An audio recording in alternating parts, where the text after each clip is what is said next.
So Brazil held its general election back in October, and there were a lot of concerns about whether the election was on the level. Were all the votes counted, for example? Was this a fair election? But Brazil's top courts banned any investigation or discussion of the topic.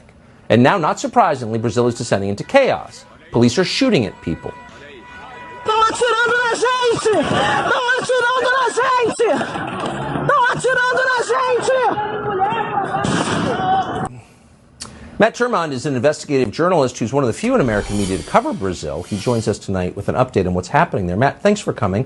What is happening in Brazil right now and why? Well, we are in day 44 of continuous protests with millions of Brazilians taking to the street to exercise their constitutional right, free assembly, free protest, as well as their God-given right that is absolutely enshrined in Brazilians' order and progress, its rule of law. But at the same time, the Supreme Court, yesterday, they certified Lula's election. That is akin to our January 6th, where we certify the presidential election.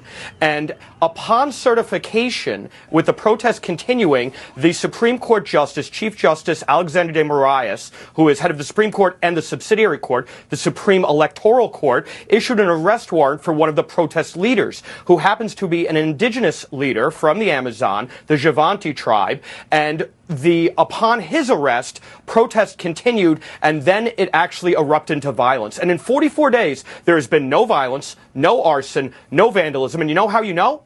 Because you would have been reading all about it everywhere in the Brazilian mainstream press and even the global press. It has been peaceful and prayerful, and the people just want to be heard. They want to see a military audit done, and the Supreme Court has blocked that. So they continue to protest. The parallels are amazing. And so, by the way, is the information control by the social media companies. Matt Termond, thank you so much for that update tonight.